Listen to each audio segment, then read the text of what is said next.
live. Hey, how's it going, everyone? Thank you for joining us again for a PSN Party Podcast episode. I'm Sentinel17, along with BaldManGamer and our special, always phenomenal guest, Luke Steele. Luke, thank you so much for joining us for another episode. No, you're very welcome. Yeah, happy to be here. I had a spare evening, so I thought let's do it. Let's. There's so much to talk about as well at the moment, so I thought it was a good time to jump in. Right. You know, I told BMG that you're probably the best guest we've had on so far, just because of your knowledge and expertise and experience with so many different aspects of gaming. You know, it's always a joy to have you on. Oh, I appreciate that. Thank you very much. So, let me ask you, Luke, what have you been playing this week? Have you been playing something new, or are you going back to one of your tried and true classics that you thoroughly enjoy?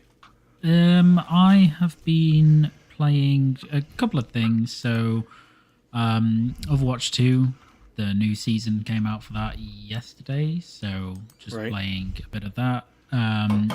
Still playing Callisto Protocol on PC as well. I actually don't know how far I am through it. Probably about halfway or so, maybe. But I haven't had much of a chance to play it the last few days just because work and stuff. And then still more Vampire Survivors as well, obviously, every now and then. And that's been about it, really. So, yeah, not too much this week, but I'm hoping to get some solid gaming in at the weekend, I think. Well, let me ask you a question before we move on to asking BMG about his what he's playing this week. What do you think of Callisto Protocol? Just like, what do you think of it right now? I think it's great, actually. I know some of the reviews have been a bit mixed, not just obviously because of the technical points, but also because of the game. Like, some people just don't gel well, I think, with some elements, mainly the combat. But for me, like, I think it's a bit different. Like, it's going for something a little bit different than Dead Space, and I wouldn't say it's like it's not like super horror, like Dead Space is. As in, it doesn't give you that fear of kind of dread and anxiety as you're playing the game. It's not that type of horror, but it is quite gruesome and gory, and there is a great atmosphere to it. So I really enjoy it. It's just a shame that the performance issues really hampered it across pretty much every platform other than the PlayStation 5. Right. Yeah, and I know PlayStation had supplied people, to help out with it, but I really don't want to feel like that's why the other versions are hindered. Because if that is the situation, that's kind of unfortunate. There's no call for that, obviously. Yeah, no, I mean that. Yeah, it's not the case at all. I think. I mean, the game's developed by Striking Distance, and I know PlayStation. I think the visual arts studio helped, and maybe some PlayStation Malaysia people. But they're not gonna handicap their own game, the success of their own game across different platforms because PlayStation have worked on it. Right. It's just not realistic. What I do think is that PlayStation 5 was the lead platform. Yeah. That got the most attention, and then the game came in so hot that it's just every other platform suffered as a result. But they've patched stuff up. PC version's a lot better, and the Xbox version, I think they said they're optimizing now. So and the Series X performance mode is actually very good. Apparently, it's the quality mode where there's issues. It's great to hear that they're staying on top of this and trying to get everything correct. It's kind of hard when a game first launches and it has tons of issues like this, but it's great to see that they're reacting so quickly to fix that stuff. Yeah, definitely, and it needed to be done because it wasn't acceptable how it launched on other platforms. The PC version in particular was just a stuttery mess. It's a lot better now, but yeah, it was not good. Outstanding. Glad to hear that they're getting it in better shape. Santa BMG, what have you been playing this week? The same game that I've been playing since release date, and that is God of War Ragnarok. Thank God. I thought you were going to say Destiny 2. Oh. No, I've not touched it yet. That's I do need to dive in because they have started the crossover with Assassin's Creed, so I need to get that Assassin's Creed goodness. So we'll be jumping into that at some point soon. But no, God of War, I've not had much chance at gaming in, so 90% focus is on God of War. I think I'm coming towards the end game now. I was chatting with Luke earlier in chat, and I think I'm coming towards the end now. We're just getting that final stretch. Some epic, crazy things have happened.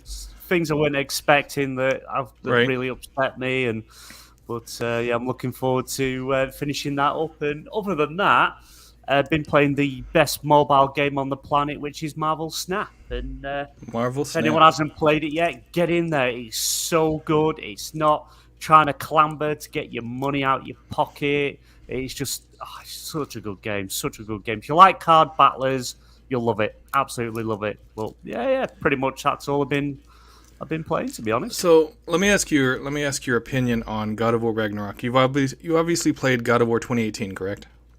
I did, yes. So considering those are both in the same universe, what's your honest opinion on God of War Ragnarok? It doesn't necessarily have to compare to God of War 2018, but just like those two games kind of existing in the same universe, what are your thoughts on Ragnarok so far?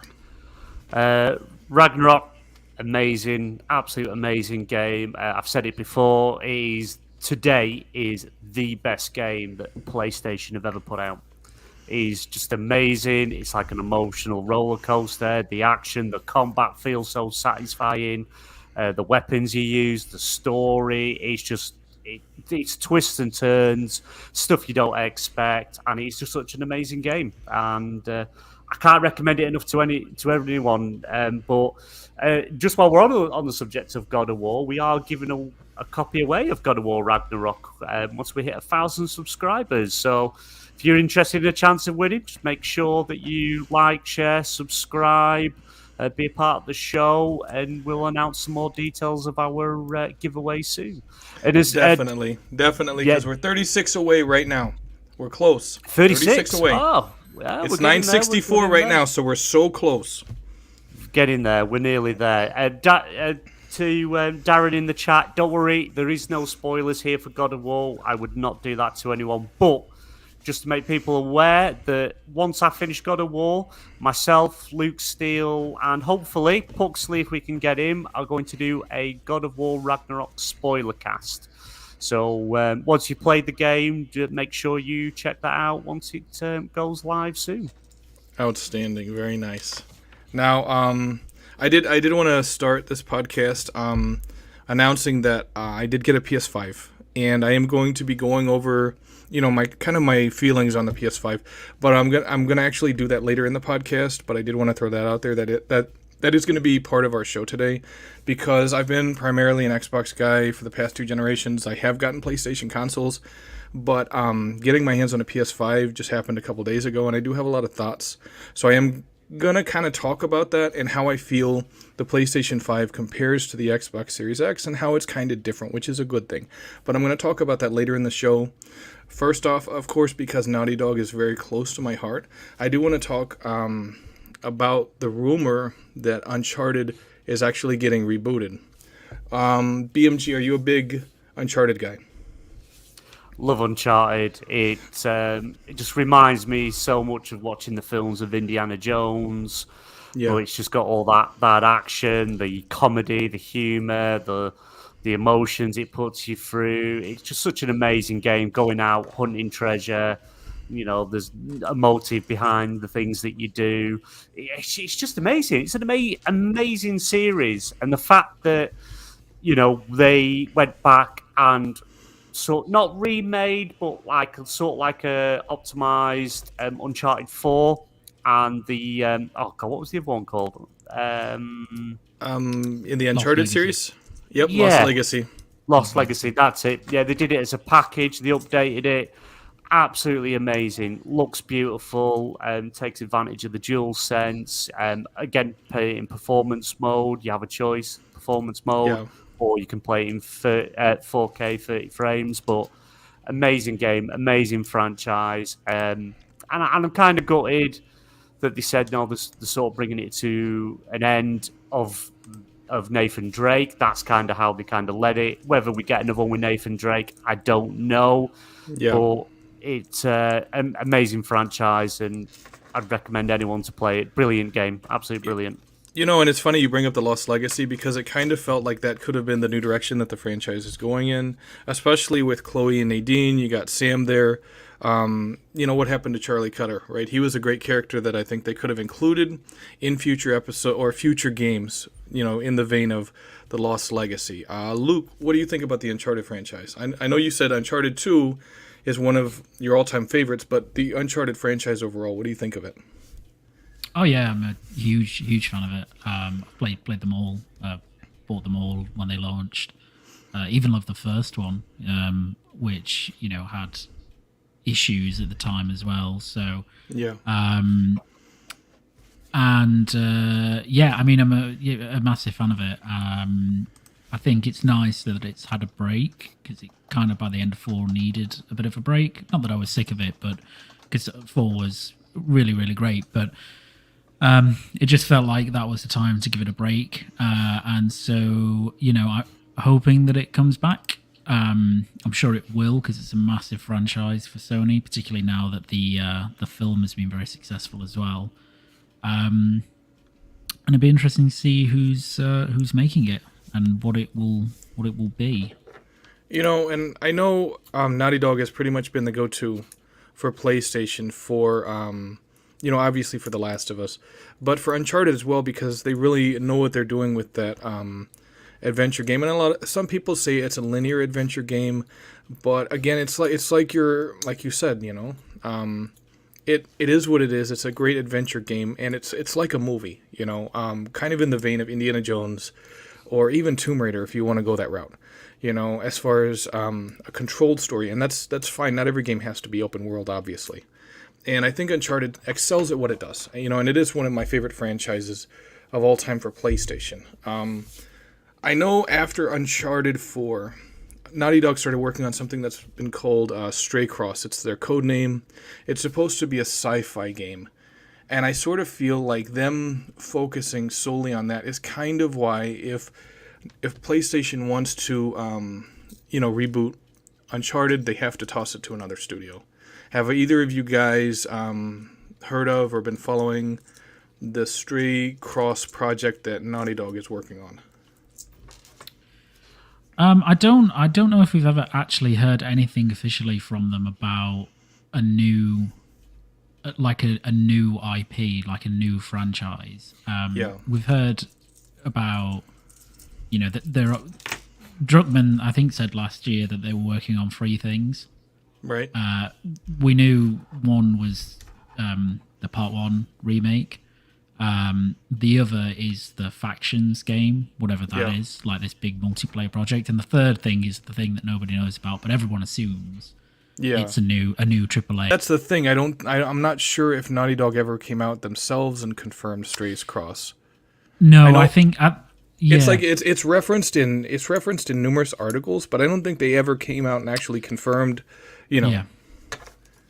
No, I don't think they've ever talked about it or anything like that. It's always been somewhat rumored that they might go in a sci-fi direction for the next game, but nobody really knows. And Druckmann, I don't know, he doesn't really strike me as a type who does a lot of sci-fi stuff, but could be wrong. But I think they could pretty much do anything, any sort of setting. It would be an amazing game. I hope it's a new IP because I think it's about time for them to do a new IP. They've been in Uncharted and Last of Us studio for 10 plus years now, so I think it's kind of between them and Santa Monica, it's kind of the right time for them to do new IPs, to do new franchises. So I'll be interested to see what it is, and just hopefully Druckmann is directing it. I'm sure he is, but yeah. Well, and it kind of seems like Naughty Dog is getting to that point with Uncharted, kind of how Guerrilla Games was with Killzone. They'd done it for years, and they were they just wanted to try something new. Yeah. And I mean, if you remember, Killzone, was a first-person shooting game, and so for them to transition from first-person to third-person action. It was, I think it was surprising for a lot of people, but then of course Horizon Zero Dawn came out and actually surprised, a lot of the naysayers, with how good it really was. And me personally, I think it might be, a departure for them to try a sci-fi game, but I mean, if Horizon Zero Dawn and God of War 2018, of course, departing from the way God of War used to be, if those two are indicators of how well they're able to transition, me personally, I feel like Naughty Dog is going to be able to do it, and that with Neil Druckmann at the helm, that they're going to do a really good job with it. There's also, say, with this reported reboot of the Uncharted franchise, it does sound interesting that they're going to go, they're going to be going down that route. It's not going to be Naughty Dog that's doing it, apparently. But is Uncharted without Nathan Drake? I mean, it's it could be having a spin-off, but I just can't see if it's not Nolan North being Nathan Drake. I don't know. I don't know if it's something I would play. I don't know until we see something and we hear something. Well, and the interesting thing is it's being handed to an unknown developer in quotation marks, and you got to wonder who's an unknown developer that Naughty Dog would trust with one of their most beloved franchises.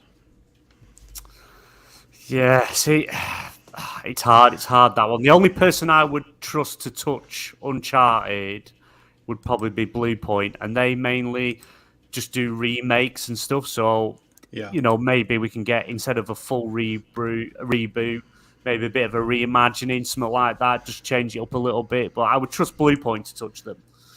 But I wouldn't. So, I don't know who else. Does PlayStation show off their games at the Game Awards? They do, right? Here and there. They have done, yeah, but it's...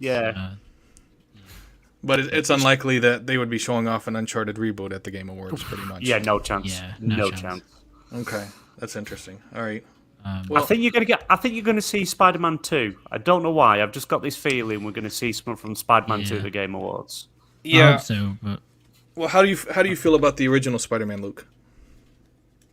The original one, I think it's great. I think it's probably the best superhero game ever made. I know people will disagree because they'll say one of the Arkham games, and I wouldn't disagree with that either. Yeah, I remember when it first came out, they were talking about how it was actually doing better than the Arkham games. It outsold them, and more people were picking it up. So, I mean, I guess there are going to be those haters that say, oh, the Arkham games are better.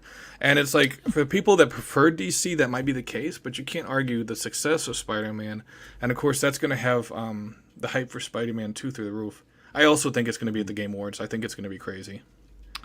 I'd like it to be, but I don't think it will. I think for PlayStation, I think the things you will get effectively, and these aren't first party, but they are exclusive, I would imagine. Well, at least one, it definitely is.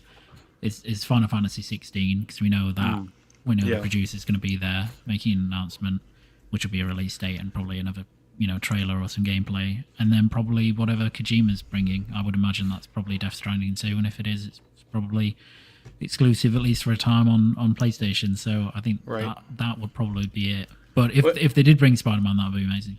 And let me see. Final Fantasy 16 is going to be a timed exclusive on PlayStation, right? Yes, at least to PC. Yeah. Okay. All right. That's cool. I know Jeff Keighley came out and said he hasn't felt this good about a show in a while, and I mean, you can only imagine all the stuff they're going to show off. And especially with PlayStation pulling out of E3, you got to wonder if they want to come into a show like this and really show off what they have, or a lot of the good stuff. Yeah, I think they're going to. Yeah, I think it's interesting because obviously they haven't had a showcase this year, at least in terms of like a PlayStation showcase. And we don't really know outside of like Forspoken and Wolverine and Spider-Man 2 what they're really working on. Yeah, they've got quite. Yeah, so I guess it's those games plus the Factions game from Naughty Dog, and it's Wolverine, Spider-Man 2. Yeah, so they've got quite a limited set of games that they've actually publicly talked about at the moment. So they're overdue a showcase really to announce more stuff, and they've got so many studios, like there's probably a lot of stuff to announce, but I don't think they would blow it out at the Game Awards. I think they would just like their own time to do that. It kind of seems like PlayStation is playing theirs more close to the chest, whereas Xbox is showing everything they have. PlayStation has been a lot more quiet about things that they're developing, and I think that's a really good move because it's not setting unrealistic expectations, and people aren't expecting it to launch in Q3 or Q4 of this year, and then it gets delayed. It feels like PlayStation really is trying to be cautious with what they show to the public. Yeah, definitely. I think as well they're probably just leading up to their own showcase, probably in the first half of next year.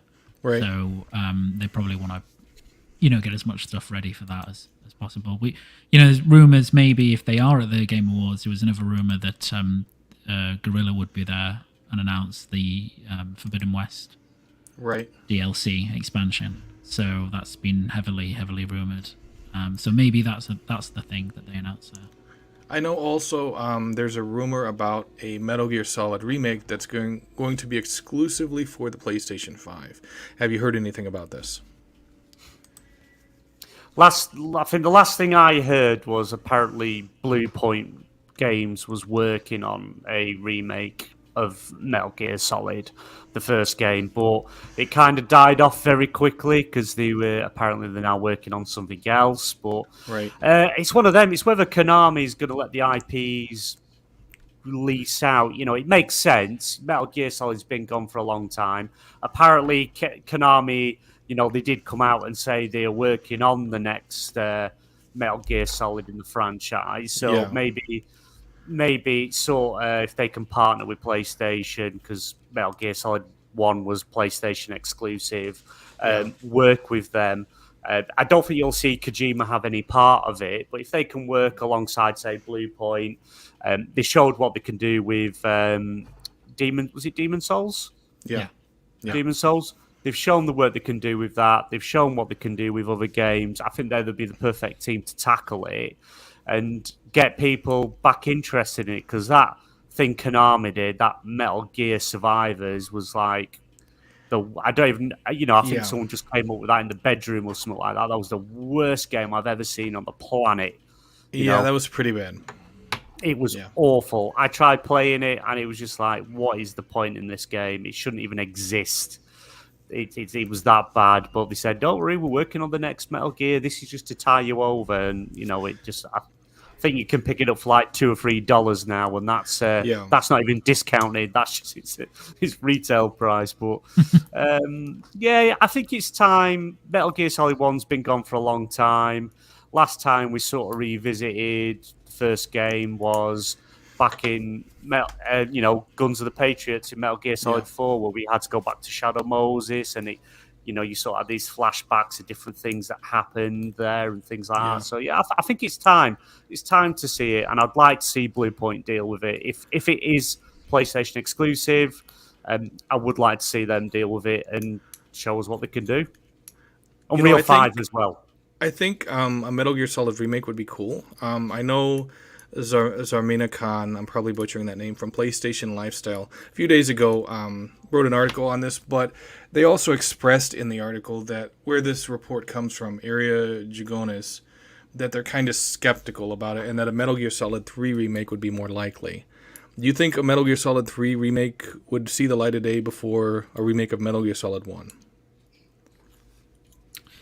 Maybe, maybe. I mean, it makes sense in terms of the chronology of the franchise, because I think that one was like in the 1960s, right? Metal Gear Solid 3 is the first timeline entry, so it makes Snake sense. Eater. Snake Eater. Yeah, Snake Eater.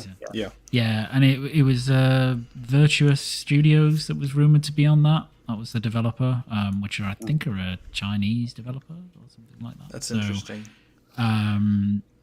So that would be cool, depending on the budget. I mean, I have to be pretty high budget. I don't know I don't know how much you would amend the kind of original gameplay of that. Obviously, you need to modernize it somewhat, but it's not as big an undertaking as remaking the first Metal Gear Solid. Well, and I mean, it's talking about the controls. You remember how Capcom completely remade Resident Evil 2 and 3. And those tank controls are pretty much gone.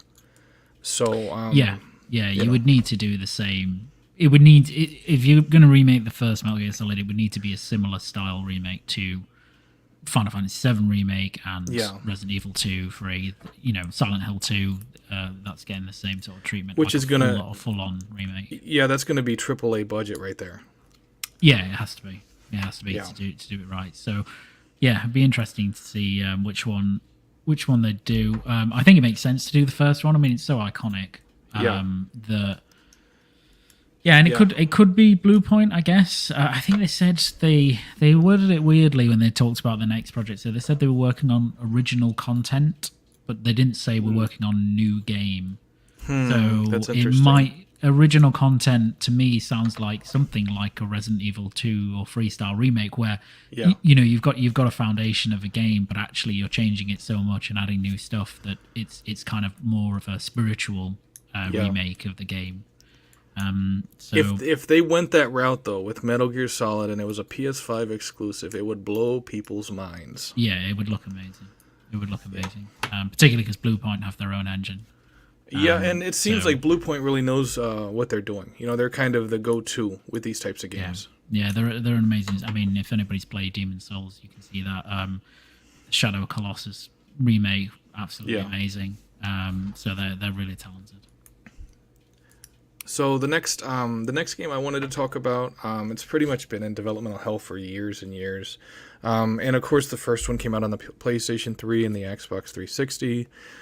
Dead Island 2, a new gameplay showcase, has shown off new gameplay, including how the player can use their infection to utilize zombie powers. I'm sure they're going to show this off at the Game Awards. They're going to show off tons of stuff because they really want to build the hype behind this. But it's, me personally, it's hard for me to really get behind Dead Island 2 because it's been languishing in developmental hell for so long. What are your thoughts on Dead Island 2, Luke? Are you looking forward to it, or is it just something you're going to pass? I'm not too excited about it, to be honest. I mean, it might be somewhat surprising and fun, but I think I'm like you, that it's just because it's been in development hell for so long and it's effectively been rebooted. It doesn't really excite me, and then kind of. Because it's been in development so long and then was rebooted, when you see the footage of the new one, you're kind of underwhelmed because you're like, well, it still looks like a game that was from way back when. Yeah. And they've just, taken it and run with it. So, I don't know, maybe, it would be one of those, like, I'd need to wait and see what the reception was like for it. Could be so surprised, but it just, it looks fun. It looks like fun, but it looks like Game Pass fun, basically. It looks like like Steam sale fun. That's what it looks like, or or Game Pass fun, or not full price fun. I would say that's what it looks like. Right, BMG, are you a fan of the Dead Island franchise, or is this one you're gonna kind of pass to? Well, I played the first one on the 360, and I enjoyed it. It was all right. The only downside to it was that. You were joining other people on this island, fight zombies and do, these, that, and the other, it kind of, amount of times you got disconnected, kicked off, it would crash, it was buggy to hell, and it's a shame because they kind of had some of there when it was like the height of zombies and zombie games, and it was kind of a big thing. And then when they announced the second one, I remember them showing the trailer, the CGI trailer, the guy running down the prom front, and he's there, earphones in, and then everyone's turning to zombies, everything's going crazy. Everyone thought it was amazing, it was going to be a brilliant game, and then it got delayed, and then delayed, and then delayed, and then Switch Studio, then delayed, then Switch Studio, then delayed, then Switch Studio, then they restarted it all over again, and it's like, I think we're kind of past that stage now where the whole zombie craze has gone, when like Walking Dead first hit and everyone craving zombie games, and that's kind of gone now. And I think I've looked at like the gameplay that was shown, looks brilliant, looks fun, but I think, is it something I really want to play now? Am I really interested in zombies? If it came to like one of the subscription services, whether it be PlayStation or Xbox, I would try it. I would definitely try it out. But if it's going to be a £70/$dollar game, I would not touch it. I'd wait for it to come on a sale. But it wasn't as good as the Dead Rising series. Brilliant series. That was just fun. Putting on a giant teddy bear head on a lawnmower and just running all zombies over was hilarious. So I completely understand. I feel the same way about Dead Rising. It was a great franchise, and I feel like the strongest point from Dead Island, the first one, was its developer at the time, which Techland. They've gone on to make the phenomenal series Dying Light, and it seems like they took what they learned, both good things and bad, from the original Dead Island, and when they left, they put all of that knowledge and experience into Dying Light, and of course that's why Dying Light is such a memorable game, and that's why Dying Light 2 was so much fun for so many people. And it kind of feels like Dead Island 2, no pun intended, missed the boat. That's kind of what it feels like, because they just took too long. And I think eventually, it's like if this game releases this year, by next year it'll be on PS Plus and it'll be on Game Pass. I guarantee it. Yeah, definitely. I think it's just been so long. It's just not gonna. I just don't think it's gonna have the following that they think they're gonna have. Same with Beyond Good and Evil 2, when that eventually comes out in the next 15, 20 years. Yeah. It's past that. That boat's kind of sailed. And Skull and Bones the same. The only reason they're making that game is because they took. Was it Singapore? They took a loan from. They got given a load of money, a grant to get this game out. So I think it's the only reason they're pushing it out. And again, that's gonna be a $70 game. Yeah. And that's gonna be dead on arrival as well. So with Skull and Bones, it was supposed to come out the same day as God of War Ragnarok. Remember? Yeah. And when they delayed it, I said, oh, that makes perfect sense. They're paying attention to what's going on, because nothing needs to launch on the same day as God of War Ragnarok. Unless you're Sonic and you go the day before. Oh, and then you end up on $30 on sale like a week later. Yeah. Yeah. I think this is quite a problem, a big problem in gaming across multiple developers and publishers and things. When there's a craze and whatever's in at that time, and they're making these games, and it just takes so long to get them out, and then they get delayed, and then eventually they come out. That train's gone. And it just, people lose interest. The game literally goes on sale. It takes too long, and like I want to bring this up because it was the same situation whenever they were rebooting Doom. At first they wanted to make it like a Call of Duty type of game, but then realizing that they needed to stay true to their roots, they completely revamped it. And of course, Doom 2016 is what we got. It was nothing like Call of Duty. It was its own animal. It leaned on the strengths. And it's kind of like with Dead Island 2, you don't want to see any development studio suffer or, for their game to fail. And I think if this game is going to be successful, it's going to really lean on the strengths of zombie games, But at this point, you got Dying Light 2 that just came out. So it's like, how much can Dead Island possibly do better than Dying Light did? Yeah, and it's like you've got State of Decay, the new one that's we might see some of that at the some point early next year. So you've got that to come. Obviously, Dying Light 2 recently came out. It did well, but that was quite fresh from the first one. There wasn't such a huge gap between the other one, and a lot of people like Dying Light. But Dead Island, I think I was in college when Dead Island came out. Long time I was in my teens. I was a teenager when Dead Island came out. I'm 36 now, so it's like, nah, I can't see it. I just can't see it. It's just too far gone.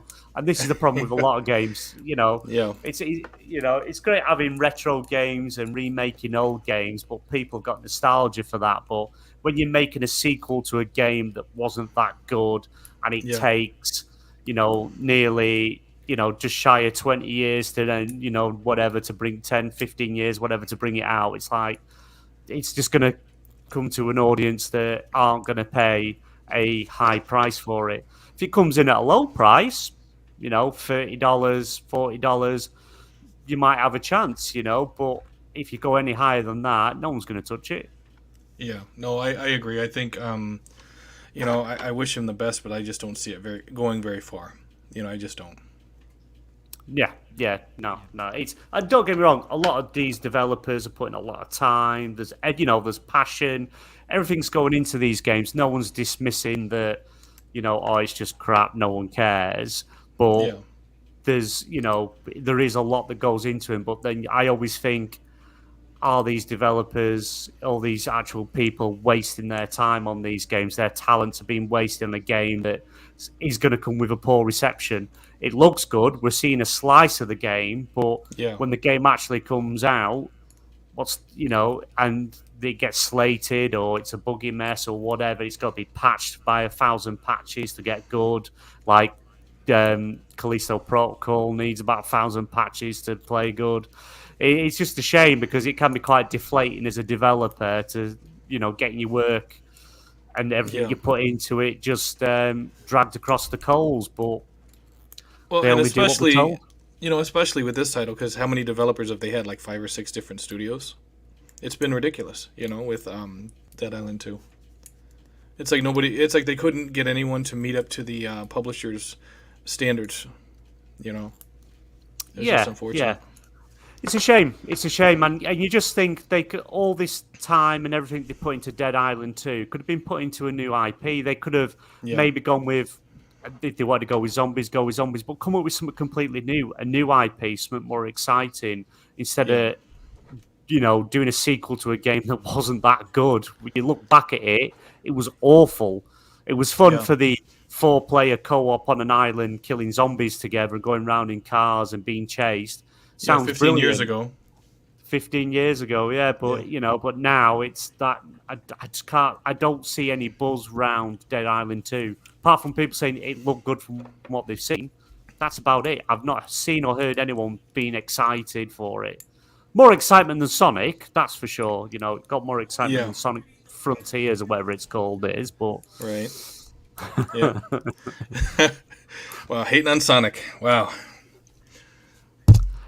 Don't you talk about hating after all that crap you put me through yesterday over Destiny 2. Yep. I can't help it that Bungie made a crap game. I apologize. Bungie have never made a crap game. You're mistaken. It's okay to be wrong. Yeah, talking about crap games, the Cyberpunk 2077 Game of the Year edition is coming out. And I'm sure it's in a much better place now than it used to be, but I guess they are putting out what they call a Game of the Year edition. And of course, CD Projekt Red's CEO, Adam Kaczynski, said it's the natural order of things. I believe those are his words. As far as putting together the collection of all this stuff into their game, all these different add-ons and stuff, and calling it a Game of the Year edition. Luke, do you think that CD Projekt Red needs to be calling Cyberpunk 2077 Game of anything? Yeah, it's a good question. I think it did win some Game of the Year awards. But it's rough, though, considering the state it was in. Do you think they should be calling it Game of the Year edition? It's a bit... Adam Kaczynski's right in that sense, in that it's always the way of things that you get a Game of the Year edition, especially with big games like Cyberpunk. But it's a bit too early to be releasing, a consolidated edition of a game that launched in such a terrible state. Like it's still pretty fresh in the memory, I think, for a lot of people. Whether you think it's a kind of a worthy Game of the Year of the year it launched in, I think it's a different question. But maybe a bit too early. I think they're trying to get goodwill back, CD Projekt Red, and they're doing pretty well with that recently, actually. But and I assume, presumably this will launch when they launch the DLC as well, or launch after. Yeah, the Phantom Liberty DLC. Phantom Liberty, yeah. So maybe that will actually redeem it completely.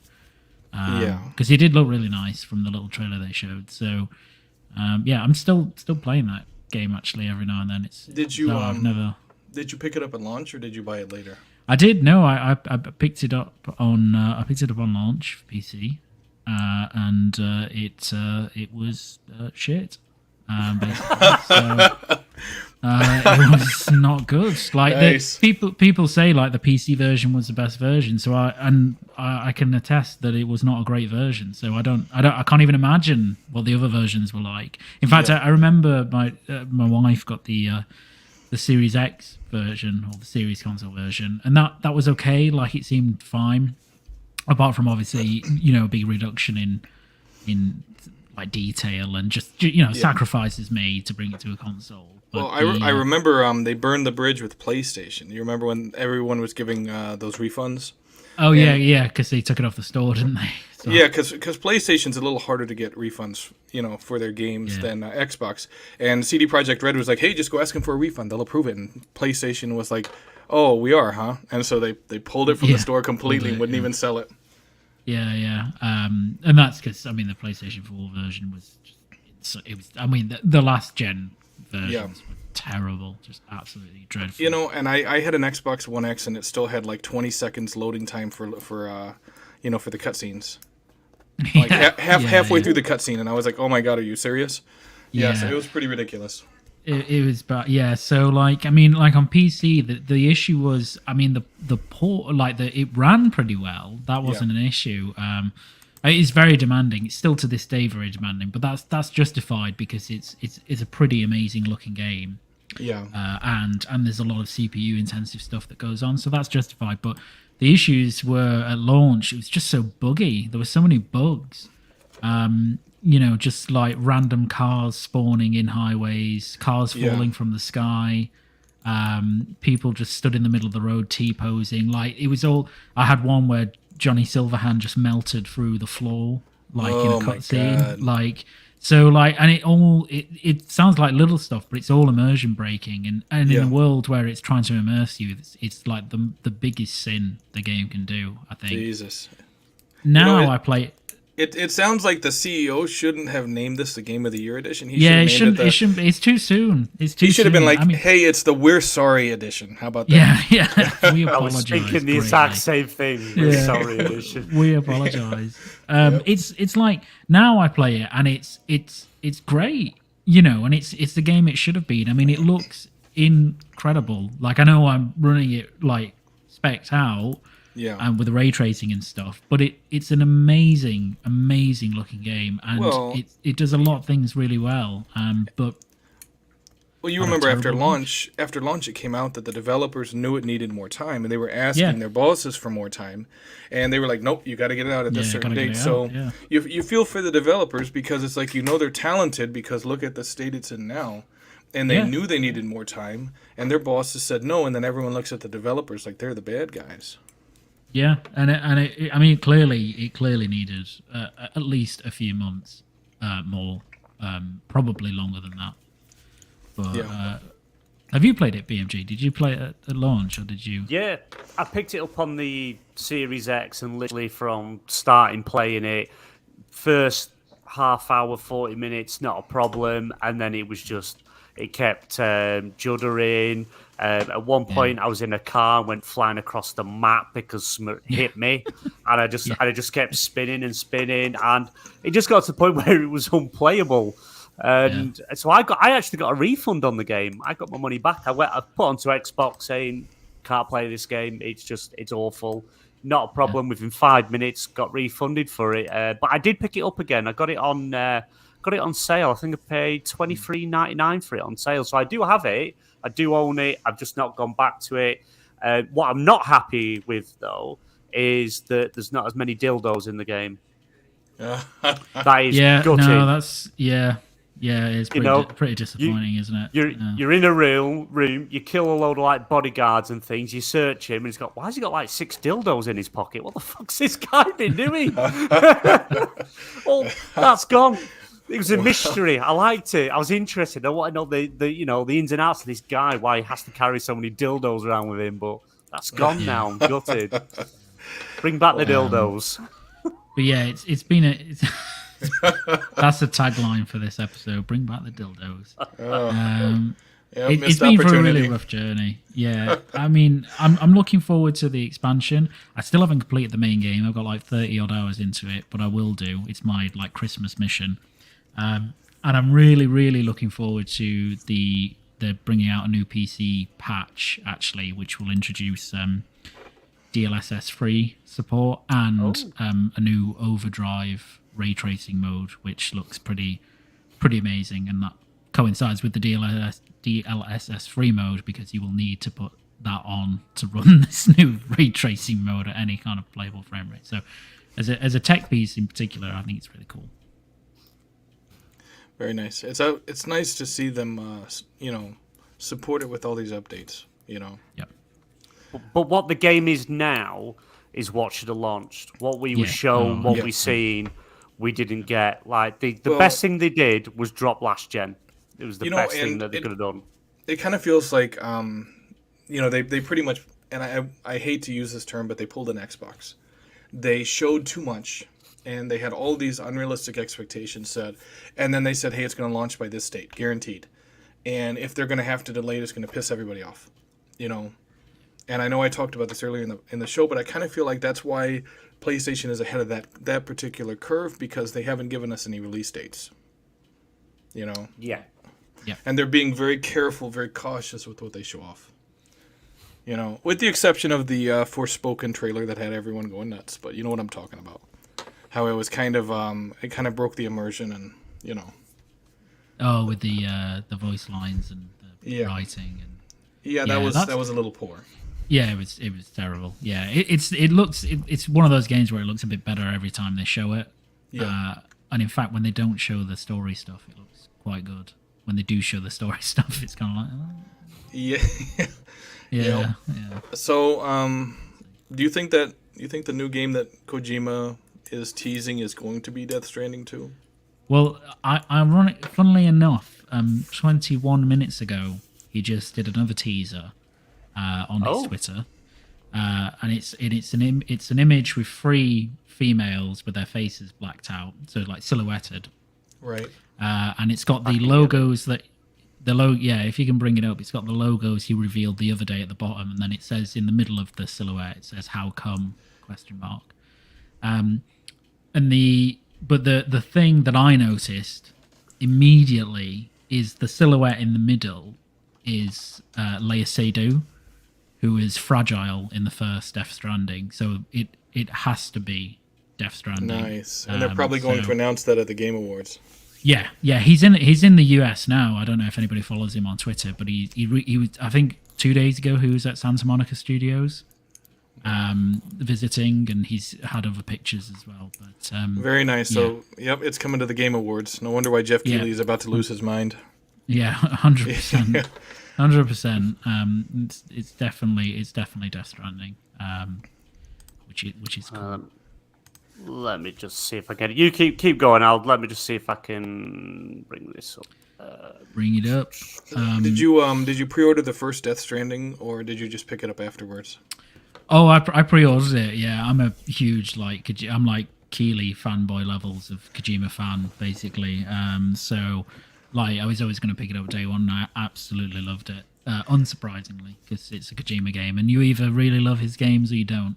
So you can't. There's nobody who falls into the middle, really. So I loved it. I pre-ordered it, and I made it through chapter 2. I think I'm near the end of chapter 2, and I moved on to something else. It was just kind of, It takes a long time to get into, I think, for some people. Death Stranding, anyway. It's a slow game. It is slow. Yeah. But yeah, there's the teaser. Very nice. There we go. Yeah. And that's definitely Leia Seydoux in the middle. So I remember her from the Bond movie. Yep.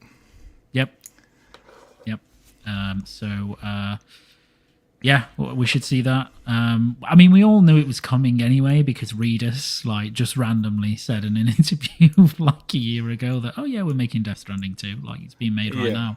I mean, it had a lot of success, so I kind of think it was a no-brainer. You got. I mean, it's like if a game that PlayStation puts out has a lot of success, they're gonna want to keep that franchise going. Not like the Days Gone franchise, unfortunately. Yeah, and I think he. I think it's good for Sony as well to just keep getting Kojima games, because I think obviously there's a lot of kind of goodwill around Kojima's name and stuff like that, and it's kind of especially with PlayStation. Yeah, exactly. Yeah, they have a big relationship, so it's not surprising that he's making a game. We presume it's exclusive to PlayStation. I mean, certainly Sony own the IP, so but they clearly will let it go on PC again, I'm sure. I think it's cool. I'm really excited, and also, I mean, if it's next gen only, I can only imagine what that game will look like running on an upgraded Decima engine. The first Death Stranding looked incredible. So this could be super impressive. Even on last generation consoles, Death Stranding was amazing. Yes. I had a PS4 Pro that I was running it on, and it was great, absolutely amazing. Yeah. So on a PS5 that's so much more powerful, it's going to look crazy. Yeah, it's going to look good. So, and most of the news we have on here obviously is good news, but a little bit of bad news for PlayStation, unfortunately, is the Days Gone. I don't remember if he's the director or whatever. He pretty much, it feels like he kind of burned any bridges that he had with being able to bring back Days Gone. John Garvin, I don't remember who he is in relation to Days Gone, but he was saying all kinds of crazy stuff. Do you agree with his assessment that it's someone else's fault that Days Gone suffered, or some other reason, or do you think the Days Gone failure is kind of self-inflicted? BMG, why don't you take it? Why don't you take it? Wasn't he was studio head, wasn't he? Yeah, and I think he wrote the game as well. It was John Garvin. Yeah, so I think he was the writer and studio head, and I think he had a game director with him. Yeah, because they tried, they pitched Days Gone. I think it was a bit of push and pull to try and get that game going, and they eventually got it out. And personally, I didn't enjoy Days Gone. I found it rather boring. I didn't think the writing was the best. It just seemed, you're always like running around, not really doing a great deal, having to fix your bike, and then it just like things just repeated. And I think it just didn't grab people. Again, it was that kind. I think we just got. Oh God, what did we just get before that? Was it Last of Us? Last of Us 2? Last of Us Part 2? No, The Last of Us Part 2 came afterwards. Was it? Something came out just before it, and he said, "Oh, it's more of a zombie thing." And I can't remember off the top of my head what it was. I think it just sort of missed the boat a little bit. Some of the characters were good, but it just wasn't. I just found it boring. It made Death Stranding look more fun, look like there was more in it. Than there was Days Gone, but because a lot of people said it was it was like another game like The Last of Us, but now you're riding a motorcycle. I heard that complaint a lot about it. Yeah, like Sons of Anarchy cross Last of Us, and I did enjoy it, and they did, it didn't commercially do that well. It was very buggy when it came out. They had to patch it like hell, and they did pitch Days Gone 2 to Sony, and they just went, no, you're not having it. And I think since that point, it's almost like he's blamed everyone else and not took responsibility. Because at the end of the day, it was his responsibility to make sure what the game was, how it ran, what it was about. And I think he failed. Don't get me wrong, some of the things look beautiful in it. You could see the artistic design. It looked beautiful in a lot of things, but it just didn't play well. And half, the AI in it, it was... In fact, I think the team that made the Horde, where they all charged at you and stuff, they went on to make World War Z, the game, which is fun. Absolutely. If you've never played that, I highly recommend playing World War Z. It's the better game, if I'm honest. It's brilliant. Absolutely brilliant. But, Days Gone, it was a mess. It took quite a while to get it right, and I think it passed, the boat had passed, as we said, with other games, and it was everyone else's fault but his. He wouldn't take responsibility, and then he kind of spat his dummy out when they turned around and said, "You're not doing a sequel to it." And obviously, whatever they are making, I don't think they've announced what they're doing. I'm pretty sure they haven't, but whatever it is, he wasn't overly happy with it. Yeah, they may. Sorry, go ahead, Luke. No, go ahead. Well, I mean, I guess, I was a fan of Days Gone, but a lot of the critiques that everyone is saying, they're right. I had numerous criticisms of the game. You're riding on a motorcycle, but you're cruising at 40 miles an hour, and if you hold down the gas, you don't go any faster, and you're always having to fix up the motorcycle. There were a lot of technical glitches. The guys in the hazmat suits who go around collecting stuff, they're bulletproof magically. Those stealth sections were just so annoying. They were horrible. So there was so much about that game. It's like, even me as a fan, I completely get why PlayStation did not want a Days Gone 2. And it's nobody's fault but the creative director of the game. Ultimately, he needs to say, okay, I've learned lessons from this, and move on and be professional about it, and not go blaming everybody else and saying all kinds of crazy stuff that will basically guarantee he'll never make anything for PlayStation again. The whole situation is just unfortunate. And it absolutely feels like he could have learned from Days Gone and made a better game, but he chose not to. It's just unfortunate. He went on podcasts as well, didn't he? Yeah, I believe so. Yeah. It's weird, like, because I enjoyed it. I actually really enjoyed Days Gone as well. I thought it did some things really well. I really loved the world. What I liked about the world was that it had all these systems, like the freaker hordes, and then like the wildlife and stuff like that, and a day-night cycle and whatever. And they all kind of interacted, and it felt like a really dangerous place to be. I really liked that, and especially like the fact that your bike could run out of fuel. Like, it felt like you could be in danger if you were just stranded somewhere. Yeah. So I really liked that, and I found it very fun. But yeah, it's not as if it was like some of the writing was pretty bad. Like, some of it was okay, and it was enjoyable. And some of the performances were pretty good. But it wasn't, I wouldn't say in terms of a written game, it wasn't on the standard of a lot of what Sony do. Yeah. And that reflected in the Metacritic. And I think actually commercially it did very well. It did surprisingly well. But Sony actually apparently refused it because it was critically not up to the standards that they wanted. Yeah. Refused the sequel. Bend, they haven't announced what they're working on specifically, but they have announced, or Herman Hulst announced for them, that they're working on a new IP, and that they're using a lot of the systems-based stuff they used in Days Gone to bring a new experience. So probably something open world again, but not Days Gone. I'm hoping that they would build, because I think of Bend and I think of what they've worked on in the past and like what they could do and that sort of thing. And I hope, even though it's a new IP, I hope it's some sort of spiritual open world successor to Siphon Filter.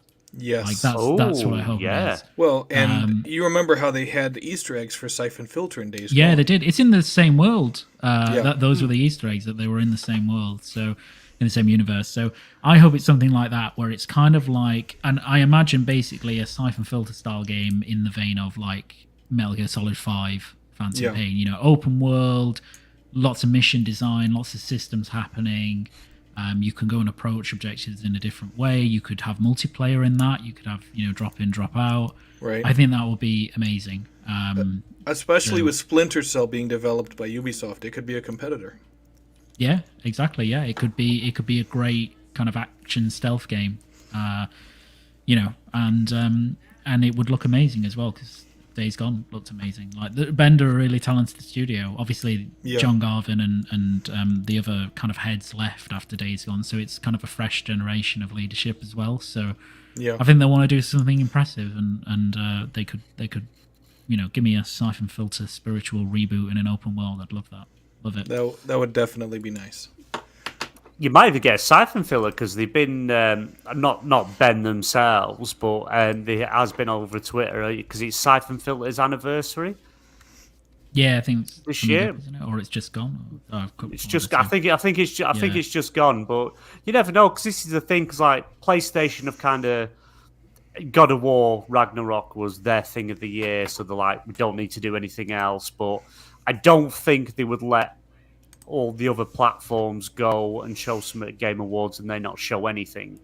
So I do think we're going to get a teaser of something. It'd be nice to get a teaser of what Bend are doing, even if it's just like a small slice of something, or from maybe something from Sucker Punch, maybe announcement of Ghost of Tsushima 2. That would be, I'd be all over number 2. It's we know they're working on one. But it'd be interesting to see some coming from the studios. We don't know what they're doing. We know what Insomniac's doing. We know what Naughty Dog's sort of doing. It just like maybe some of the other studios that we haven't heard anything from a while. That'd be nice. But yeah, you kind of. It's hard when you didn't get what you wanted, but you don't kind of go and shout all over the internet, social media, podcasts, and it's not fair, this, that, and the other, and then expect to be able to go and work for another studio who are going to look at you and go, well, you kind of spat your dummy out here, chuck your toys out the pram, and stomp your feet because you didn't get what you wanted. It was right, okay, we can't do this. What can we take from what we've learned? The experience we've had, the tools we've got, what exciting new IP could we make that people haven't seen before? It's, again, going around the whole zombie thing, pandemic of whatever, the freakers, whatever they were called. It's kind of do something different, or, go do a different genre. Guerrilla did. Look what Guerrilla went from first-person shooters with Killzone and went to Horizon. That's a complete change up for them, and it was successful. It was really successful. And they switched the God of War franchise around, because God of War, of course, on PlayStation 2 and PlayStation 3 had been a certain camera style. It had been a certain format. And originally, I believe it was the head of PlayStation himself saw how Sony Santa Monica had changed God of War for the 2018 release, and he just left because he had no faith in it, and he was completely shocked, but he allowed them to continue to work, and of course it came out to critical acclaim. Was that the original God of War games? No, the original ones were done by David Jaffe, weren't they? Yeah. He did, yeah. And it was all in isometrics. I believe the combat was almost isometric style, as far as the viewpoint goes. It was either way back behind it, or it was overhead, kind of. And of course, God of War 2018 was that third person. And whenever they saw how it was changing, he was concerned at first, but he realized that they had the talent to really make it work. So he detached himself a little bit and gave them the space they needed, had faith in them, and it turned out to be phenomenal. Yeah, I think it was Yoshida, famous, who sold the first 2018 sizzle reel, kind of proof of concept, and he thought it was he thought it was shit. Apparently, he was really annoyed, thought it would look terrible, and they were kind of dejected by it. But then when he came back the next time, he was like, "Oh, actually, it looks really good now." So good thing he did. So maybe they needed that. Maybe they needed that kind of dressing down of being like, "This isn't good enough." So. Yeah. Be interested to see what they're doing, because Santa Monica are working on a new IP, aren't they? Because Cory Barlog's he's been working on something new with a smaller team, so I'm only assuming that you're going to see the main team that are on God of War Ragnarok and doing everything they're doing. They're going to start transitioning onto this new project, new IP. So that'll be exciting. Again, it's nice. It's time God of War can go to rest now. Let's let it rest, let it settle. Like Naughty Dog's been doing with Uncharted, that's resting. Yeah, they remastered it, optimized it, brought out Uncharted 4, which is amazing. Absolutely, it was an amazing game when it came out. Even better now that it uses the PlayStation 5 features. You just can't. It's brilliant. And it'd be nice to see some new IP do something different, and see what happens. But that's the thing. We don't really know much what Sony's doing. It's we know what you got the guys that are making the MLB game. We know Naughty Dog are working on the Last of Us factions. We know they're working on that plus something else. So there's so many studios they've got now that they are working on interesting things. Even Bungie are working on a new IP. So. It'd be nice to hopefully, because we didn't get a showcase this year, because normally we get one in September, October, by end of September, I think it is. We usually get it. A lot of people will argue and say, "Oh, it's because of the whole acquisition thing. They didn't want to show off all this exclusivity stuff." But I don't think that's the case. Personally, I just think, God of War's going to sell consoles for us. God of War's good enough for the end of the year, for the holidays. We don't need a showcase to show anything off. I think we're going to get another mid-February showcase where we're going to see what's coming in the next in the next 12 months and beyond. So, and I'm excited. I'm excited for the future of PlayStation. Before we continue, I do want to thank everyone in the chat for checking us out. Thank you so very much. We greatly appreciate it. Obviously, Xbox Live Party Podcast is on the march to 1,000 subscribers. So if you haven't subscribed already, please do so. If you know someone that enjoys gaming podcasts, definitely share this with them and talk them into subscribing. We would greatly appreciate it, because we are doing a giveaway when we hit 1,000 subscribers of God of War Ragnarok. Also, I do want to say that today, if you are in the chat and you are subscribed, you will be entered in the Horizon Forbidden West giveaway that we are doing. Yeah, and that's the cross-gen game. It's for both PlayStation 4 and PlayStation 5. So if you've got either console, it will work. It is a UK EU code. So if you're in America, you'd have to use a VPN to activate it. Very good, very good. I did want to take a little bit of time because I am new to the PlayStation 5 community, and I know a lot of people already have a PS5, and they're already gaming on the PS5, but, I have been a PlayStation gamer for years. When I was a kid, it was obviously Nintendo, but, like in 2002, I became a PlayStation gamer, never owned an original Xbox or an Xbox 360. I actually bought my first Xbox 360 ever last year, I believe. So, I'm kind of new to the PS5 community. And it's just, I know a lot of people compare PlayStation 5 and the Xbox Series X because they're the competitors, But it's just, there's things that differentiate the PS5, obviously, from the Series X.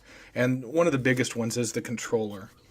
The DualSense controller completely surprised me with the, with the triggers and just all you can do, regarding that controller. And I know BMG, you've told me before, a little bit about it, but it's kind of one of those things that you have to really experience for yourself just to see how different it is, And it's like, especially with Astro's Playroom, it's kind of walking you through everything you can do with the controller. And it makes me feel, and it's not just teaching you about the controller, but it's how Astro's Playroom regards the history of PlayStation with such respect, and it kind of makes you wish that Xbox could do something like that for Xbox, but of course they can't because they don't have the same type of controller. And, it's like with the controller and obviously with the PSVR 2 coming up, it almost feels like the PlayStation 5 is not a direct competitor with the Series X. It's kind of like it's borrowing a page from Nintendo's playbook. Like they want to do their own thing just enough to where they can, be in their own category. That's what the PS5 feels like. And it's like before you get one, it's hard to really put your finger on why it's different. But then once you have a PlayStation 5, especially with the controller, and then the PSVR 2 that's coming up that's new and improved, I mean, it's a phenomenal system, And obviously for anyone in the chat, anyone who listens to this later, I would say it's completely different from the PlayStation 4, and it's absolutely worth buying. Even if mostly, multiplat is what you play, because the DualSense controller does things that the Xbox controllers just can't, and it adds so much depth to every single game you play. It's amazing. I mean, that's my little soapbox. I just wanted to throw that out there because the PS5 is a completely new experience for me, and I know BMG, you've been playing it for a while. I don't remember if Luke has a PS5 at all. Of course he does. Yes. Oh yeah. Yeah, I've got two actually. Well, so pretty much everything I'm talking about you've already experienced, but you understand what I'm saying though. It's just it's like so different from the Series X. When it's like the first day I got it, I don't think I touched my Series X at all, and that's not a bad thing. It's just there's so much different stuff you have to learn about.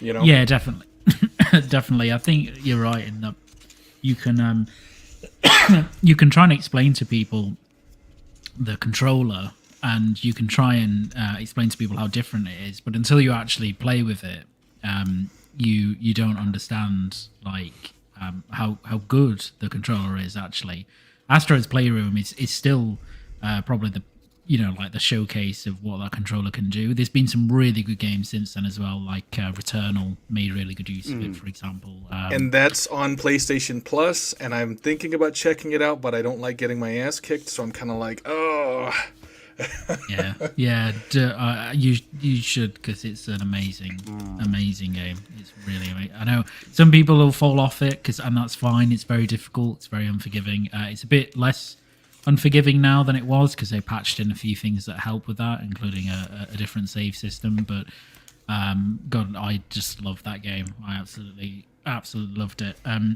Ratchet and Clank really makes use of that controller well too. Right. Even Spider-Man. So basically, most of the first-party stuff makes good use of it. But yeah, I know what you mean. It's like playing on PlayStation 5 is a very different experience from Series X. I think part of that actually is probably because Series X feels very familiar if you played on the Xbox One, because the controller's kind of the same. The UI is very similar, or at least it was. Yeah. Whereas PlayStation 5, because of the controller, because of the UI changes and various other bits, it feels more like it feels like a different generation almost, outside of the games themselves, right? Because I'm not saying that Series X games don't feel like a next generation thing, because some of them do, but it's just the everything else outside of the games, I think, is where you feel the difference. Well, last generation I bought Grand Theft Auto 5 on both the dual. I bought it on the PS4 and I bought it on the the Xbox One, and being able to hear your phone calls through the DualShock 4 was nice. Yeah. Obviously the DualSense has that little speaker in the controller, because I'm playing through God of War 3, and it was freaking me out every time I hear that little the little voice in the controller, and I'm like, oh my god, because I'm used to playing Xbox, I wasn't even thinking about it. Yeah. I know what you mean. Returnal does a really cool thing where it rains a lot in that game, so they play the rain sound through the speaker, and they've got the haptics that go across the entire controller to simulate raindrops. It's really clever. Nice. It's really, really cool. Very nice. Wait to play Death Stranding. You'll get sick of that noise coming out of the controller. You'll have to turn the baby off. Yeah, that baby just keeps crying. You're just like, shut up. I'll have to try that out, because Death Stranding is still on my list of PS4 games to finish. So I'll have to jump back in at some point. It's in the PlayStation Plus Extra tier. Is the PlayStation 5 version of Death Stranding. You got the director's cut on there. But it is hard.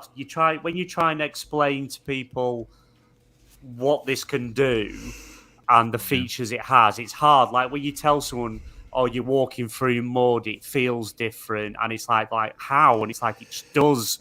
And then like on ice, it's a different feeling, and when it rains, you feel the drops, and it's hard. It's one of them things that it's like VR.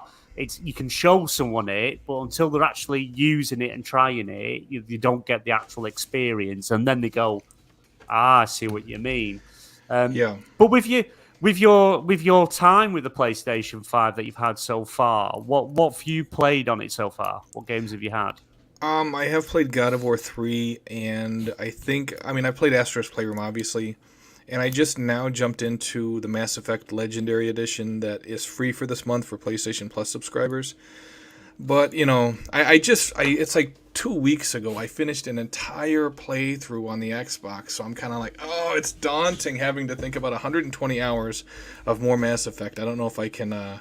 I'll take it slower this time than I did last time. Because last time I was playing like almost nothing but Mass Effect for like 2 weeks. So it was rough. This time I might take it easy. I highly recommend getting the as you can see as I'm wearing the PlayStation 5 3D Pulse headset. Yes, goes hand in hand with the DualSense game experiences, things that you do, like God of War, for example. As you're walking around and you're hearing things coming from behind you, from a distance, and you can pinpoint it. You can literally hear it. It could be in the distance behind you, and you'll be able to spin around and pinpoint it. It's that good. The headset those are next on my list. I did pick up the 2 terabyte with the heatsink, the PlayStation official brand, whatever, from Western Digital. I picked it up, so I had to choose between the headphones and the the internal solid state drive. So I chose a solid state drive. It's worth picking up. They go hand in hand with the PlayStation 5. They don't get compared to the Series X. Series X has quick resume. If you lose power and you unplug that console, you get it back powered up. Your game's still in the same state that it was. You don't lose anything. Whereas the PlayStation, if you say you got it in rest mode and you unplug it or you lose power, there's a good chance that your save's corrupt and you lose everything you've got, unless you've uploaded everything to the cloud, which I'm very against. That cloud save should be free as standard, like Xbox. The fact that you have to pay a subscription to make sure your stuff's safe. Because when the console first came out, you couldn't leave it in rest mode because there's a good chance that you would lose your game. It kept crashing every time. You'd have to completely shut the console down so you couldn't pre-install games. But I think they've pretty much fixed that now. I always leave mine in rest mode, and I haven't had any of them issues. But we're seeing more and more as these games are going on. They're taking more advantage of the features, like God of War Ragnarok, for example. You throw that axe, you call that axe back, it knocks your hand, your right hand, the hand he grabs it with, you feel it in your hand when he's catching it, and it's an experience. And like when you like throwing stuff, you can have the pressure in the haptics. It's a brilliant console all around. Ugly as sin, huge. Yeah, it's pretty big. It's pretty big. The haptic stuff kind of makes me wonder about all the stuff that we're going to see for the DualSense from a game like Diablo 4. I know everyone's anticipating that it's going to be announced at the Game Awards. Have they confirmed that it's being announced at the Game Awards? I think there's I don't know about the Game Awards, but I think I saw earlier that they've put an announcement for tomorrow. Like they tweeted out an announcement tomorrow at some point. So I think there is an announcement coming. I think it was at 12 p.m. Eastern, maybe, or something around that. Yeah, I know a lot of people are looking forward to it. Are you a big Diablo guy, Luke? Yeah, huge. Yeah, I can't wait for it. I will sink hundreds of hours into that game very, very easily. No question. Nice. But if you play it on console, you're a heathen because it's a keyboard and mouse game. Wow. Through and through. So we're a heathen if we play on race. console, huh? Yeah. To be fair, PC Master Race. To be fair, the ports they've done for consoles for Diablo 3 and the Diablo 2 remaster, they do really well to map it to controller. Like it's really impressive how much thought they've put into it. Right. But I just can't imagine playing that game on anything other than a keyboard and mouse, just because there's lots of interactions. I just find it easier when there's tons of buttons. Yeah, I could understand that. What about you, BMG? Are you a Diablo guy? I've never played Diablo. Oh my god! A game I've never played. Played. You never watched Lord of the Rings? You haven't played. You didn't even know they existed. You didn't even know films existed. You never played Diablo. This is shambolic. Thanks a lot, BMG. Luke's never going to come back. He's going to leave. I know. That's it now. I'm never going to live that down. No. Yeah. But no, it's just not, I don't know. It's just not a game I've never gone for. Are you going to play Fall? Are you going to go in at Fall? Maybe. It looks good. From what I've seen, it actually looks really good. I've watched some, a couple of the previews. It actually looks like a really good game that's something I could get into, and I think, do I go back and play the others before I jump into this? But I'm like, it's time. That's the problem. There's that many games to play. It's fitting everything in. It's the problem. You don't have to either, because they're not story linked. So you can jump in at 4. And I mean, look, you are a Destiny fan. That must mean you are a looter fan. You like loot. I do. If you like loot, then Diablo is the loot game. It's all that's what it's about. That's what drives it. And it's just got great action. It's like imagine if you translated the amazing FPS gameplay, like best in class from Destiny 2, and instead of that, you had the best in class kind of isometric action gameplay with loot. That's what Diablo is. Basically. BMG is so much of a looter fan. He runs through his neighborhood stealing all the Christmas packages off everyone's porch. That one surprised me. That's why he's called Santa, BMG, because he's swiping them and giving them to his kids. That's it. But it's Diablo's amazing. It's amazing. I think once you play about an hour of it, you'll see. I haven't played Diablo either. I just had to throw BMG under the bus first.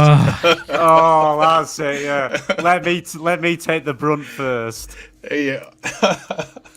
But no, I think we're going to jump into it. It does look good, and it really does look good. And like I said, it was leaked that there was going to be announcement at the Game Awards with release date.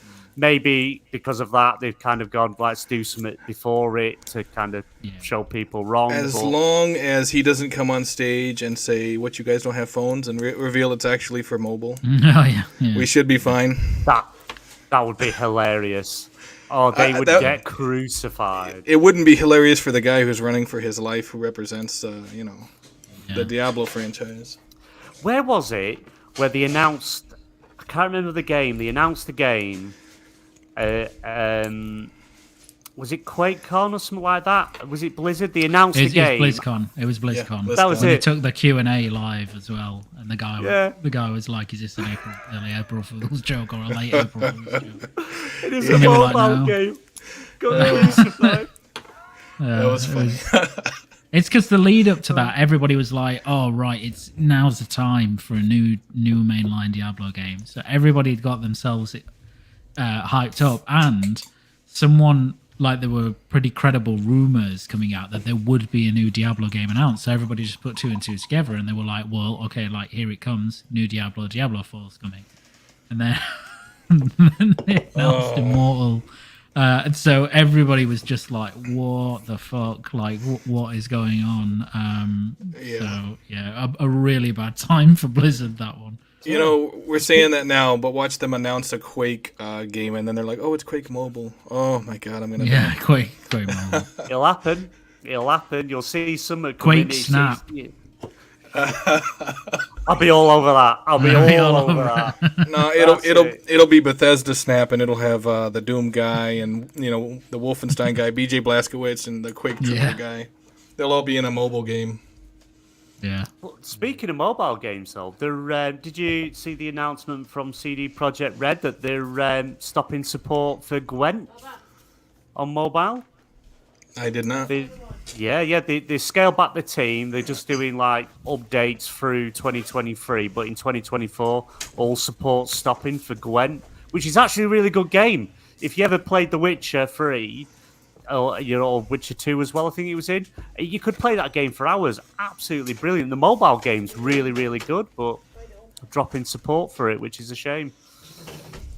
Yeah, that's unfortunate. I'm sure it has like 20 or 30 people that play it. See, you want to be on Marvel Snap, where there's millions of people playing it. It's the card game of the decade. Play it. Yeah. I did download it the other day, BMG, because I kept hearing your voice in my head, and I played the tutorial basically, and I was like, actually, this is really well made, and it's so simple. Like, it's such a simple game, but I like how the rounds are so short. Like, they've really nailed the idea of like pick up and play, and let's get people addicted. And I loved as well that they like the progression is just like the card stuff, like the how the cards look visually. You can upgrade them. And I know there's a lot of microtransactions around that, but you've said before it's very generous with its kind of in-game currency where you can then upgrade your cards and do all that stuff. So it's a really cool game. So I didn't like get too into it because I was like having a break from work. So I was like, well, I've got 10 minutes. I'll have a quick quick go on it. But it's pretty cool actually. It's really well made. Very That's nice. it. Wait till you get a few more different cards and stuff. It's fun. It's addictive. Like I say, you can play around in like 2 or 3 minutes most, depending how quick the other player goes. And you make your moves.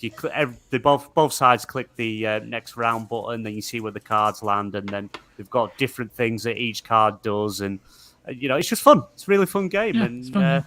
That's it. I've converted one person. I just need to work on the other thousands out there. Right. Well, let me see. Are either of you guys a fan of the what is the first one called? Jedi Fallen Order. Yes. What about you, Luke? Did you enjoy it at all? Yeah, I didn't enjoy it as much as I thought I would. It seems like a lot of people complained, because it had like the Metroidvania thing going on. Yeah, I wasn't a huge fan of that, even though I really like Metroidvanias, because I was just hoping it was Uncharted in space, basically. Right. And it's not that. It's its own thing. Now, however, I will go because I now know what it is.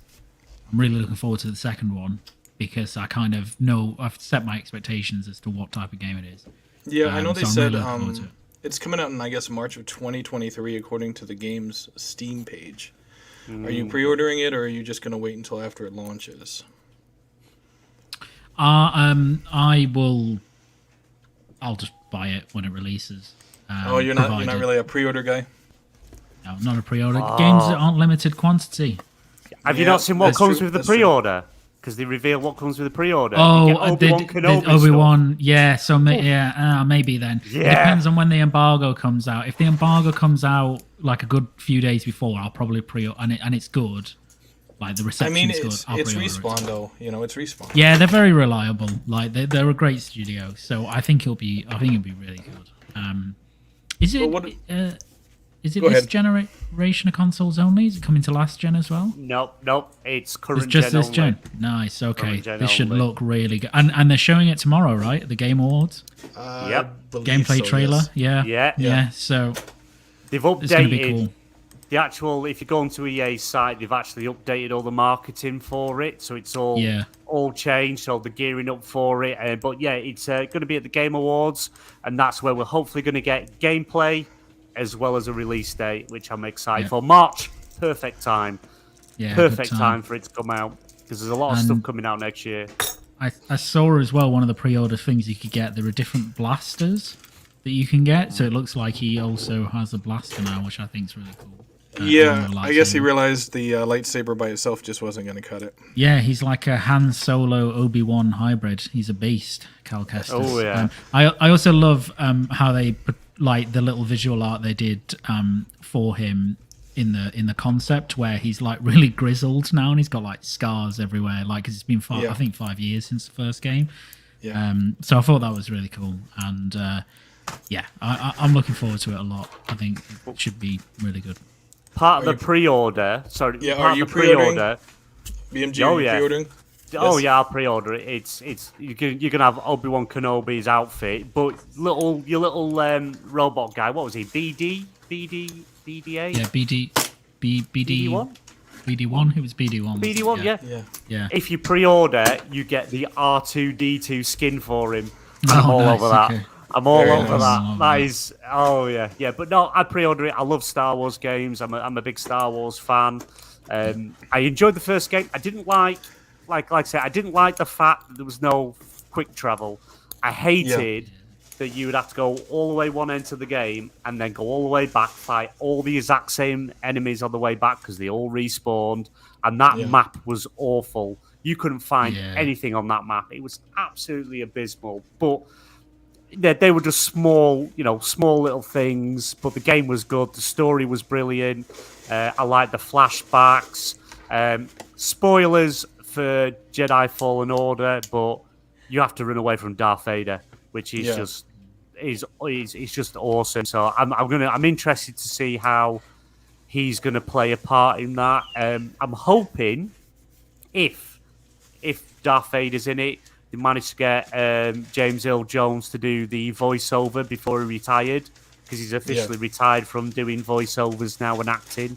So I'm hoping they've managed to get, if he's in it, they've got his recordings in beforehand. But if they could improve on them small things, make it more story-driven, I'd rather have that linear story, action-packed game, you know, when you jump into the planets, you know, because we know that's coming back, and do away with that map, have something more streamlined, something easier, bit more accessible for people to play. But by the looks of it, it just looks good. It looks fun, and I can't wait to see gameplay at Game Awards, which we are going to be watching live on XBL Party Podcast YouTube channel.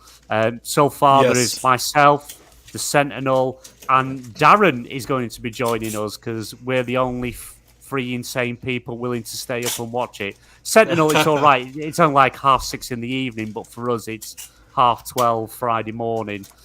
So, you know, if anyone else wants to join, hit me up. I'll happily get you on. But other than that, I hope someone, maybe one or two people, may be sane enough to join us and watch along live. Yeah, you just gotta pace yourself with those Fosters, and you'll be all right. I won't. Oh no, I won't be having Fosters. You know, you'll be asleep 10 minutes in. Oh God, Jesus! Yeah, just literally, we've got XBL Party Podcast tomorrow. That runs to 11, and literally an hour and a half later, it's the Game Awards. Yep. I think I will be there in the chat. Very nice. Well, I can't talk because I'll just be like in a catatonic half state, kind of watching it. So right. Well, if you change your mind, you can hit. If you change your mind, hit us up, and I'll have an invite ready for you. Yeah, I'm looking forward to that game. You know, I mean, Jedi Fallen Order. Yeah, it had some issues like no fast travel, and the maps were a mess. But I really enjoyed it. You know, and especially since Respawn is attached to it. You know, I feel like Respawn is one of those underrated developers that a lot of people don't really give them credit for how good they really are. You know, I mean, you look at Titanfall 2. I think, without a doubt, if Titanfall 2 would not have released in between Infinite Warfare and Battlefield 1, it would have done so much better. Oh yeah. You know, and I want to have faith that any of those minor issues that a lot of complaints people had with Jedi Fallen Order that they're going to fix with the sequel. But I mean, I guess we'll find out in at the Game Awards. They might show some of that stuff off, but we might not find out all these little fixes until the upcoming months. I guess we'll see. And of course with it's kind of like the funny thing about Jedi Fallen Order is it was actually EA screwing up so bad with the Battlefront franchise that kind of created the the situation that gave us Jedi Fallen Order. Because you remember Disney wasn't happy, of course, about Battlefront 2 and all the loot boxes before launch, and so EA got themselves in trouble. And then, of course, they go to their their heavy hitter Respawn, and they said, "Hey, you want to make a Star Wars game?" And boom, we get Jedi Fallen Order. So I guess you could call it a win for everybody.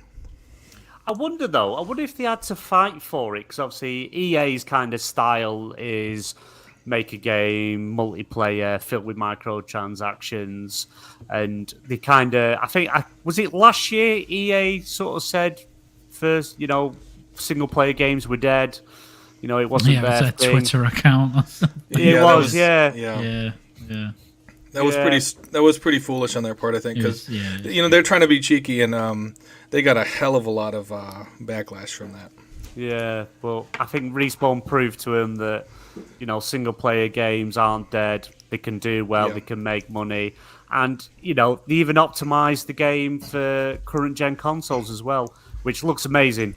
Absolutely looks amazing. It's I just want to say I downloaded the game the other day on PC because I haven't played it for a while, and I remembered it was on Game Pass because it's on EA Play, and I was installing Windows 11 on my wife's PC, and she's got a 34-inch ultra-wide OLED. And I was like, apparently I've heard like it's Jedi Fallen Order is a really great game for ultra-wide sport. So I put it on.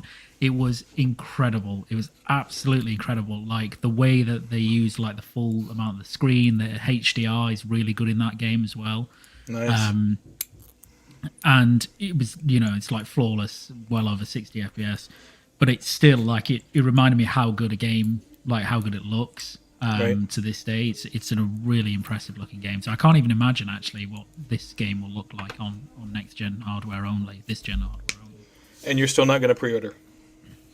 No, I don't pre-order games. They're not. They're not like they. The Obi-Wan outfit. Well, yeah.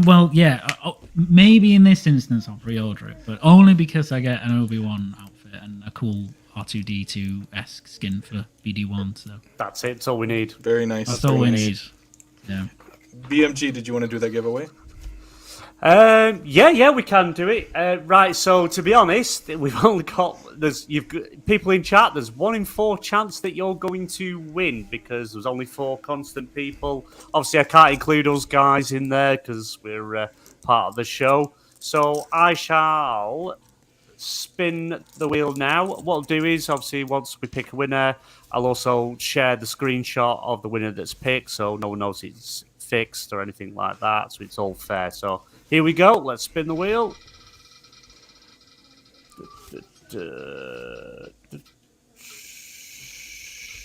Finbar, you have won, sir.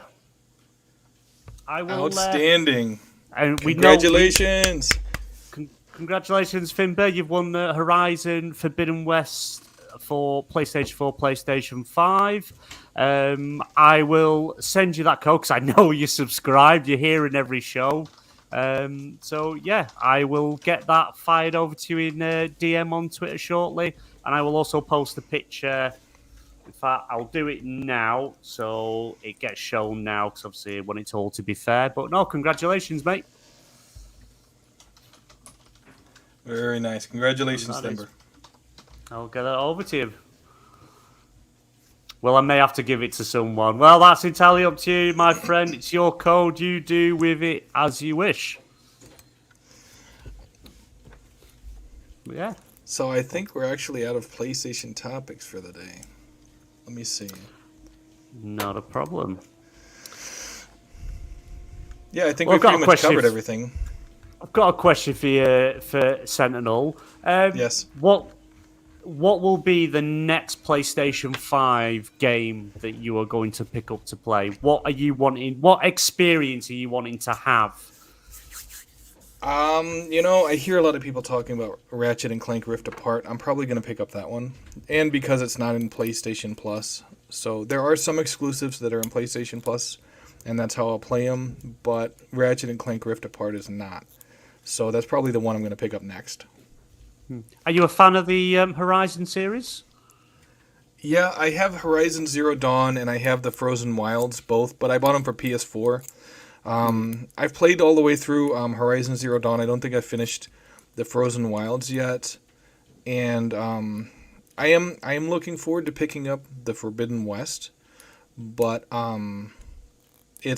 I think I want to check out the Ratchet and Clank Rift Apart game a little more, just because it's next gen only, and I want to see just how phenomenal it is. Whereas with Forbidden West, it was PS4, PS5, so it kind of feels like they didn't necessarily do anything on the PS5 that couldn't be done on the PS4. Whereas Ratchet and Clank Rift Apart isn't on a PS4, so I want to check it out and just see what it's all about. I'll give you some advice that Luke gave me. Play it when you get Ratchet and Clank. Put it in performance ray trace mode. And you will thank us for it. It is amazing. Nice. Any game you've got PlayStation 5, the majority of them offer multiple different options to play it. A lot of people just put it in performance mode. Right. But highly recommend performance ray trace mode. It's still 4K 60, but it's got all bits of ray tracing, lighting, shadows and stuff, and it just looks amazing, especially on Ratchet and Clank, because you can switch it on the fly. You don't have to reset the game. Amazing, absolutely amazing. And I'm not a Ratchet and Clank guy, and I absolutely love that game. Very nice. Good. Really, I'm looking forward to it. As always, thank you so much, Luke Steele, for being our guest. You're always an exceptional guest, and you're always welcome on PSN Party Podcast.